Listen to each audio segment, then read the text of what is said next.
America अब पाकिस्तान का नया यार बन रहा है। आपने सही सुना, जो देश दुनिया को आतंकवाद के खिलाफ खड़ा होने का पाठ पढ़ाता था, वही अब पाकिस्तान के सेना प्रमुख को व्हाइट हाउस बुला करके लाल कालीन बिछा रहा है।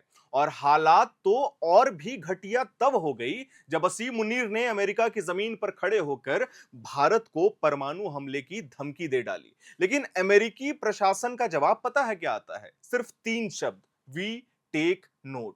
भारत को सीधे सीधे न्यूक्लियर हमले की धमकी और वॉशिंगटन की प्रतिक्रिया में इतनी ठंडक, यह है असली डबल स्टैंडर्ड डिप्लोमेसी का चेहरा। पाकिस्तान से दोस्ती के लिए अमेरिका आतंकवाद पर अपने ही दावों को तिलांजलि दे रहा है। लेकिन यह कहानी इतनी एक तरफा नहीं है, क्योंकि भारत चुप बैठने वाला देश नहीं है।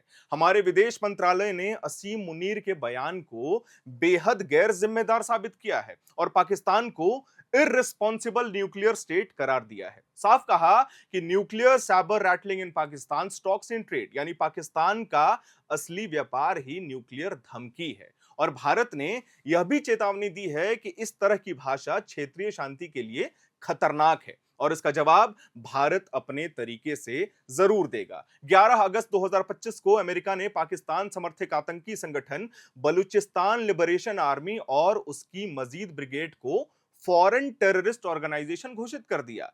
पहली नजर में यह पाकिस्तान के खिलाफ दिख रहा था, लेकिन असल में यह इस्लामाबाद को खुश करने की चाल है। यह फैसला उसी वक्त आया जब असीम मुनीर वॉशिंगटन में थे और अमेरिका प्रशासन पहले से ही उन्हें कोऑपरेटिव पार्टनर बनाने की कोशिश कर रहा था। मतलब साफ है, आतंकवाद के मुद्दे पर भी अमेरिका का तराजू पाकिस्तान के तरफ ही झुका हुआ है। मई 2025 में भारत ने ऑपरेशन सिंदूर के तहत आतंकियों के ठिकानों पर सर्जिकल स्ट्राइक की और यही हमारी सुरक्षा के लिए जरूरी भी था। लेकिन ट्रंप का रिएक्शन क्या आता है पता है? उन्होंने इसको इतिहास से पुरानी लड़ाई कहकर भारत पाकिस्तान को बराबरी पर लाकर खड़ा कर दिया। अप्रत्यक्ष रूप से हमें सीज फायर की सलाह दी। विदेश मंत्रालय ने तुरंत पलटवार करते हुए साफ कहा कि भारत आतंक का शिकार है और पाकिस्तान आतंक का उत्पादक। दोनों को एक पलड़े में रखना ना सिर्फ तथ्यों का अपमान है, बल्कि पीड़ित के साथ अन्याय भी है। 19 जून 2025 को व्हाइट हाउस में ट्रंप और असीम मुनीर की मुलाकात में ना सिर्फ रक्षा की बात हुई,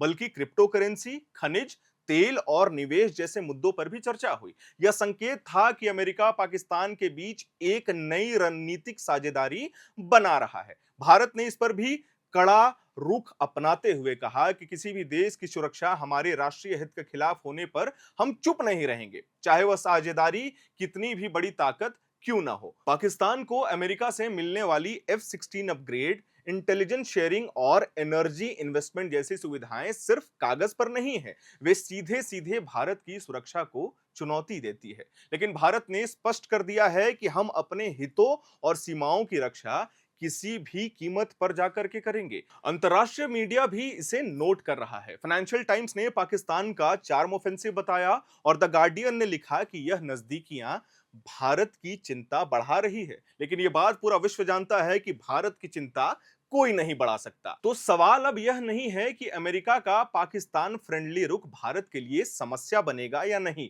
असली सवाल यह है कि अमेरिका को कब एहसास होगा कि वह एक आतंक प्रयोजक देश के साथ खड़ा होकर अपना ही भरोसा खो रहा है। और जहां तक भारत का सवाल है, हमारे लिए दोस्ती मायने रखती है और उसे हम निभाते भी हैं, लेकिन हमारी संप्रभुता और सुरक्षा स्थायी है और उनकी रक्षा के लिए भारत हर मोर्चे पर तैयार रहेगा। इस पूरे विश्लेषण में हमने 3 बातों पे नोट किया है। सबसे पहला बात, अचानक से असीम मुनीर और व्हाइट हाउस के बीच इतनी दोस्ती कैसे बढ़ गई। दूसरा, पाकिस्तान जो लगातार न्यूक्लियर हमले करने की धमकी देता है, वो कितना सत्य है। और तीसरा, हमारा भारत चुप नहीं रहेगा। मिनिस्ट्री ऑफ एक्सटर्नल अफेयर्स हमेशा इस बात का जवाब देता आया है और आने वाले भविष्य में भी देता रहेगा। मैं उम्मीद करता हूं कि आपको यह जानकारी पसंद आई होगी। वीडियो को लाइक करिएगा, शेयर करिएगा, हमारे चैनल को सब्सक्राइब करिएगा। मेरा नाम है हर्षित और आप देख रहे हैं एयर नाउ।